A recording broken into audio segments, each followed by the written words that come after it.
Bon, on connaît tous le nom et la technologie Gore-Tex. On la voit partout chez les grosses marques, que ce soit Salomon, Arc'teryx, Patagonia. Et en général, c'est quelque chose qu'on est content d'avoir sur nos produits, surtout lorsqu'on paye 50 € plus cher. Et si je vous disais que dans la plupart des cas, ce n'est pas utile, voire même contre-productif. Et pourtant, on achète.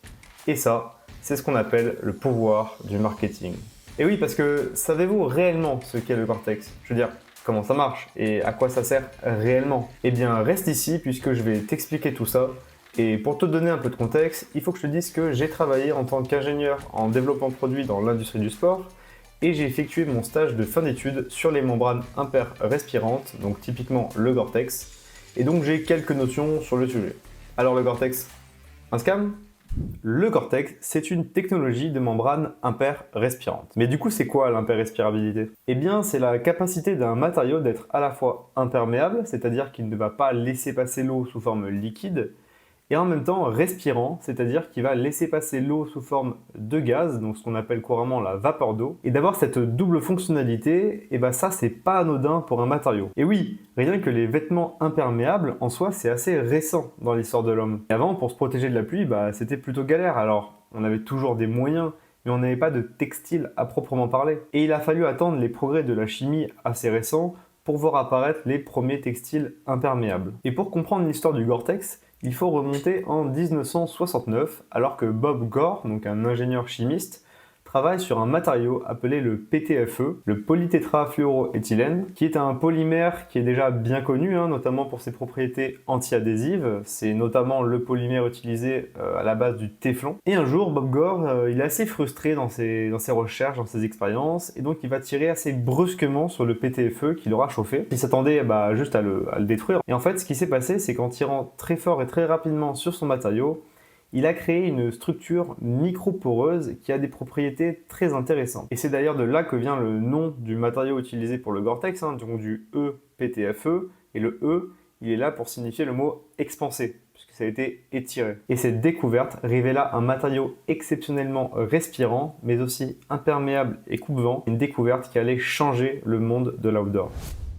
Après sa découverte, Bob Gore voit très rapidement le potentiel de son matériau, donc il va continuer à travailler dessus et il va déposer un brevet pour sa membrane en EPTFE en 1970. Ok, mais du coup, comment ça marche le Gore-Tex? Eh bien, les capacités d'imperméabilité et de respirabilité proviennent directement de la structure microporeuse du matériau. Le fait de tirer sur le matériau en PTFE, ça a permis de créer des trous. Et ces trous, ils vont être trop petits pour laisser passer l'eau sous forme liquide, mais ils vont être assez gros pour laisser passer les molécules d'eau sous forme de gaz. Et c'est comme ça qu'on a un matériau qui est à la fois imperméable et respirant. Puis après avoir déposé son brevet, Bob Gore il va continuer à travailler sur sa membrane et notamment réfléchir aux différents usages possibles, donc en particulier pour l'industrie du textile. Et c'est en 1976 que le Gore-Tex va faire son entrée sur le marché de l'outdoor avec des premières vestes dédiées à la randonnée et à l'alpinisme. Et ensuite, il y a toutes les grosses marques qui ont commencé à l'utiliser. Et aujourd'hui, Gore-Tex a le succès qu'on lui connaît. Et j'ouvre juste une petite parenthèse rapide, juste pour vous indiquer que depuis 2024, la marque Gore-Tex n'utilise plus de EPTFE comme matériau, mais plutôt du EPE, notamment pour des raisons écologiques, on en reparlera. Bon voilà, je tenais à le préciser pour les experts du Gore-Tex qui vont nous écouter. Et cette double fonctionnalité, donc à la fois imperméable et respirante, et bien ça en théorie c'est vraiment génial, parce que ça va nous permettre de pratiquer notre sport ou notre activité en plein air, donc que ce soit de la course à pied, du vélo, de la randonnée, sous n'importe quelle condition et par n'importe quel temps. Qu'il pleuve, qu'il vente, parce que oui, je ne l'ai pas précisé, mais si c'est waterproof, c'est-à-dire imperméable à l'eau, eh bien c'est aussi windproof, c'est-à-dire qui protège du vent. Et désolé pour les anglicismes, mais c'est les termes qu'on retrouve en général dans les fiches produits. Donc si je résume, un produit Gore-Tex comme une veste par exemple, en théorie c'est génial, parce que 1.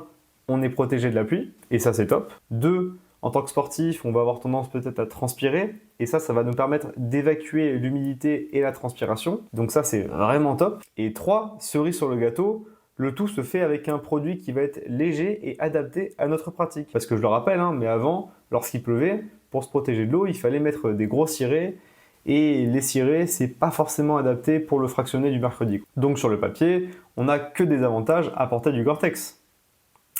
Et pourtant... le problème avec les produits Gore-Tex. Si je vous pose la question, à quel moment porte-t-on du Gore-Tex? Prenons l'exemple d'une veste de running avec du Gore-Tex.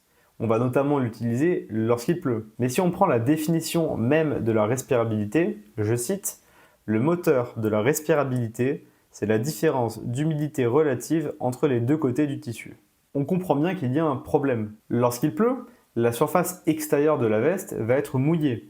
Et globalement, l'humidité de l'air va être quasi saturée. Et donc, on comprend bien, en prenant la définition de la respirabilité, qu'on ne peut pas avoir de transfert d'humidité de l'intérieur de la veste vers l'extérieur, puisque l'extérieur de la veste est déjà saturé en humidité. On devrait même observer le phénomène inverse, c'est-à-dire qu'avec une membrane, c'est plutôt l'humidité située à l'extérieur qui devrait rentrer à l'intérieur de la veste. Bon, en vrai, c'est assez rare en pratique, notamment parce qu'une membrane, c'est assez fragile, donc elle va toujours être protégée par un ou deux tissus qui vont être laminés avec la membrane, et notamment le tissu extérieur, ils sont très souvent hydrophobes et déperlants, ce qui empêche l'eau de rester et de pénétrer. Donc vous voyez bien le problème ici.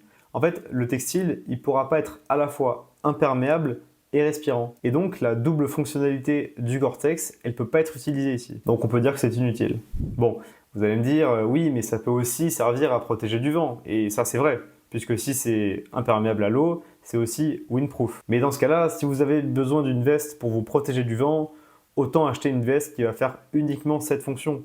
Puisque, ça sera une veste qui sera forcément plus respirante, puisqu'on n'aura pas de membrane et de laminage de tissu.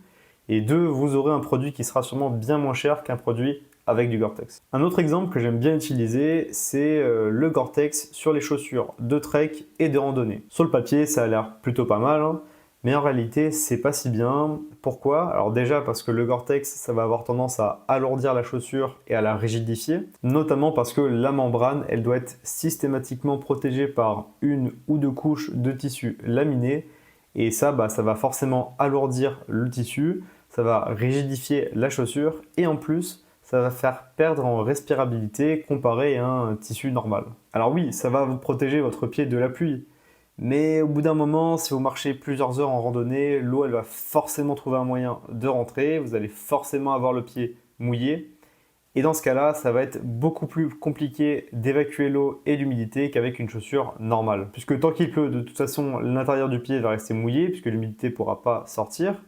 Et s'il s'arrête de pleuvoir et que le beau temps revient, eh bien, à cause de la membrane, vous perdez en respirabilité et votre pied va mettre beaucoup plus de temps à sécher. On a d'ailleurs de nombreux témoignages de randonneurs qui ont pu expérimenter ça. C'est-à-dire qu'en fin de journée, ils vont poser leur tente, ils vont enlever leurs chaussures et les mettre à sécher à l'extérieur de la tente pendant la nuit. Et ce qu'on observe, c'est que les randonneurs avec des chaussures, avec des tissus normaux, simples, eh bien le matin, ils vont retrouver leurs chaussures plutôt sèches, alors que ceux qui ont des chaussures avec du Gore-Tex, ils ont tendance à retrouver leurs chaussures un peu humides, voire mouillées le matin. Et ça, c'est vraiment pas agréable lorsqu'on est en trek. Donc encore une fois, dans ce cas-là, on y perd plus que ce qu'on y gagne à avoir des produits avec du Gore-Tex. Bon, là on a vu que des exemples qui montrent l'inutilité du Gore-Tex. Mais du coup, vous allez me dire, ça doit bien servir à quelque chose si toutes les marques l'utilisent et le mettent en avant. Attention, je n'ai pas dit que les produits Gore-Tex ne servent à rien.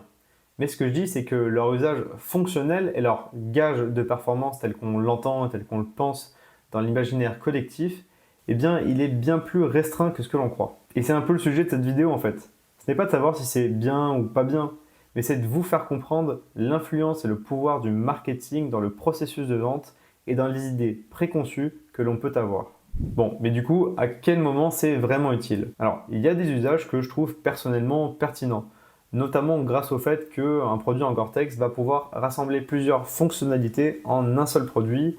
Bon, toujours avec des compromis, mais ça c'est toujours le cas dans le milieu du sport. Donc voici quelques exemples, et j'en oublie très sûrement.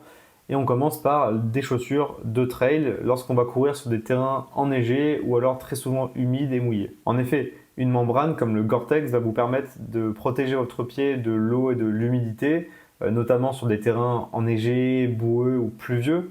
Mais ça en fait c'est le cas de n'importe quelle membrane imperméable. Et je sais que juste avant j'ai dit que c'était pas top d'utiliser du Gore-Tex pour des chaussures, puisque dans tous les cas, l'eau finissait forcément par rentrer. Mais attention, je parlais de randonnée et de trek, où on va faire des marches de plusieurs heures, voire de plusieurs jours. Là, pour le trail, ce qu'on fait, c'est des sorties de 30 minutes, 1 heure, 2 heures, 3 heures maximum. Et si on est bien équipé, alors déjà, l'eau, elle n'aura pas forcément le temps de rentrer et de mouiller nos pieds. Et même si c'est le cas, en soi, c'est pas très grave, puisqu'on aura tout le temps de rentrer chez nous, enlever nos chaussures, se mettre au chaud et les laisser sécher devant le chauffage. Un autre usage que je vois qui est pas mal, c'est pour tous les produits utilisés dans des environnements froids, très froids, voire enneigés, donc lorsqu'on est sous les 0 degrés, puisque lorsqu'on est sous le 0 degré, en fait l'air va avoir tendance à être très sec, et si on reprend la définition de la respirabilité, ce qui compte c'est la différence d'humidité relative entre les deux côtés du tissu. Donc si l'extérieur est peu humide, ça va être plus facile d'évacuer l'humidité. Mais là aussi, ça a ses limites, notamment parce que si on est dans un environnement froid, on va sûrement porter plusieurs couches de vêtements, et donc là, l'humidité va s'accumuler entre les différentes couches et ça va être plus difficile de l'évacuer. Et en plus de ça, il y a un risque que la paroi extérieure du tissu gèle, et dans ce cas-là, c'est vraiment la catastrophe, puisque en fait, les micropores, ils vont être bouchés par l'eau qui va geler, donc là, on va plus rien évacuer du tout. Donc encore une fois, le Gore-Tex aura ses limites dans ces conditions. Enfin, un autre usage que je vois, c'est pour les textiles de sport, comme les vestes par exemple, qui vont être utilisés sur de longues durées pour des sorties longues comme le vélo ou l'ultra trail. Pourquoi ? Eh bien parce que dans ce scénario, on peut avoir des conditions climatiques changeantes. Et là, ça va avoir du sens d'avoir une veste multifonction. S'il pleut, la veste va nous protéger de la pluie grâce à son côté imperméable. Puis, si le soleil revient, eh bien, la veste va sécher, donc on va retrouver les capacités respirantes de la veste pour évacuer l'humidité.